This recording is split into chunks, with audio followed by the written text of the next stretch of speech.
Sir आज ऐसा हुआ कि अजमेर के प्रशासन ने ये 3 गुमटियां रामगंज थाने के सामने वहाँ जलदाय विभाग का ऑफिस है, उसके वहाँ नाला बना हुआ था। नाला पक्का है, बिल्कुल कवर किया हुआ है।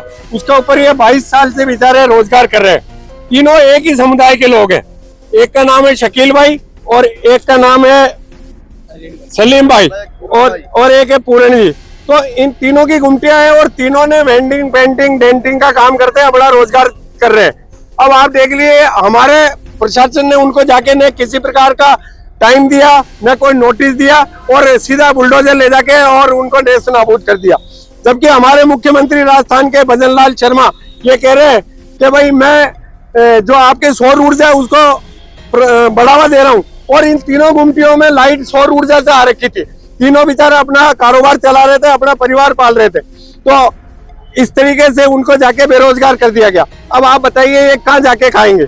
अब कोई लेक्चरर है वहाँ पास में रहता है, वो तो कोई गोविंदम आचार्य, वो पता नहीं डीएवी कॉलेज में है या जीसीए कॉलेज में है, उन्होंने कलेक्टर साहब को शिकायत करी। और आप जाके देख ले, पूरा प्रशासन जाके देख ले, फोटोग्राफी करके देख ले, वहाँ किसी प्रकार का यातायात प्रभावित नहीं होता है, किसी प्रकार का कोई कॉलोनी वालों को नुकसान नहीं है। कॉलोनी से बाहर एक तरफ गुमटियां लगी हुई है, लेकिन इनको 22 साल से जो रोजगार कर रहे हैं उनको नेस्त नाबूद करके इनका रोजगार छीन लिया गया।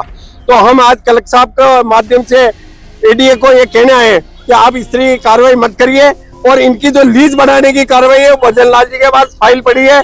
प्रतिपक्ष के नेता टीकाराम जूली ने बकायदा उनसे बात कर रखी है मुख्यमंत्री जी से, और फिर भी ये प्रशासन जाके ऐसे गरीब लोगों को छीनता है। तो हम तो आपसे मांग करते हैं कि जिनको वहां से हटाया गया उनको वहीं सामने जो जमीन है वहाँ बहुत कम से कम 150 फीट का रोड है, तो वहीं सामने उनको कारोबार करने की इजाजत दे दी जाए और भविष्य में इस तरीके की कार्रवाई नहीं की जाए। हाँ, अपनी गुमटी थी और क्या हुआ? ये रामगंज थाने के सामने अपनी गुमटी थी, जल विभाग के सामने पास में। तो वहाँ पे अपन 22-23 साल से काम कर रहे थे। 22-23 साल पहले कोई दिक्कत नहीं थी। अब अल्लाह के हमारी दुकानें सब नाबूद कर दिए उन्होंने। लगभग कितने सालों से वहाँ आप काम कर रहे थे? करीबन देख लो 20-22 साल हो गया हमारे को। तो आपके सौर ऊर्जा भी लगवा रखा था? हाँ जी बिल्कुल। अब कैसे होता है? आज किस तरह से कौन आया था? कौन आया था? आज मीडिया अधिकारी थे, एडीएम। हाँ, क्या बोला उन्होंने बोला है कि हमारे पास शिकायत आई है और आप ये खाली करो। कोई नोटिस दिया? कुछ भी नोटिस नहीं आई है हमारे पास। लगभग कितने परिवार हुआ? करीबन देख लो हमारे हो गए 1.5-2 लाख। 1.5-2 लाख। लगभग कितने परिवार पढ़ते हैं वहाँ से? 3-4 परिवार। आपका नाम? शकील। आपकी कहीं की दुकान थी? बिल्डिंग की। किसको लेकर के आना हुआ? अरे सर आज ऐसा हुआ कि अजमेर के प्रशासन ने ये 3 गुमटियां रामगंज थाने के सामने वहाँ जलदाय विभाग का ऑफिस है, उसके वहाँ नाला बना हुआ था। नाला पक्का है, बिल्कुल कवर किया हुआ है। उसके ऊपर ये 22 साल से बेचारे रोजगार कर रहे हैं। तीनों एक ही समुदाय के लोग हैं। एक का नाम है शकील भाई और एक का नाम है सलीम भाई और एक है पूरण जी। तो इन तीनों की गुमटियां हैं और तीनों ने वेंडिंग पेंटिंग डेंटिंग का काम करते हैं, बड़ा रोजगार कर रहे हैं। अब आप देख लिए हमारे प्रशासन ने उनको जाके न किसी प्रकार का टाइम दिया, न कोई नोटिस दिया और सीधा बुलडोजर ले जाके और उनको नेस्त नाबूद कर दिया। जबकि हमारे मुख्यमंत्री राजस्थान के भजन लाल शर्मा ये कह रहे हैं कि भाई मैं जो आपके सौर ऊर्जा है उसको बढ़ावा दे रहा हूँ। और इन तीनों गुमटियों में लाइट सौर ऊर्जा से आ रखी थी। तीनों बेचारे अपना कारोबार चला रहे थे, अपना परिवार पाल रहे थे। तो इस तरीके से उनको जाके बेरोजगार कर दिया गया। अब आप बताइए ये कहाँ जाके खाएंगे।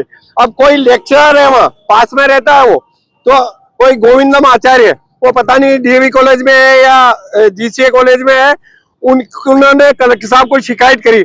और आप जाके देख ले, पूरा प्रशासन जाके देख ले, फोटोग्राफी करके देख ले, वहाँ किसी प्रकार का यातायात प्रभावित नहीं होता है, किसी प्रकार का कोई कॉलोनी वालों को नुकसान नहीं है। कॉलोनी से बाहर एक तरफ गुमटियां लगी हुई है, लेकिन इनको 22 साल से जो रोजगार कर रहे हैं उनको नेस्त नाबूद करके इनका रोजगार छीन लिया गया। तो हम आज कलेक्टर साहब के माध्यम से एडीए को ये कहने आए कि आप इस तरह की कार्रवाई मत करिए और इनकी जो लीज बढ़ाने की कार्रवाई है भजन लाल जी के पास फाइल पड़ी है। प्रतिपक्ष के नेता टीकाराम जूली ने बकायदा उनसे बात कर रखी है मुख्यमंत्री जी से, और फिर भी ये प्रशासन जाके ऐसे गरीब लोगों को छीनता है। तो हम तो आपसे मांग करते हैं कि जिनको वहां से हटाया गया उनको वहीं सामने जो जमीन है वहाँ बहुत कम से कम 150 फीट का रोड है, तो वहीं सामने उनको कारोबार करने की इजाजत दे दी जाए और भविष्य में इस तरह की कार्रवाई नहीं की जाए। कांति शर्मा, सचिव गुमटी एसोसिएशन अजमेर।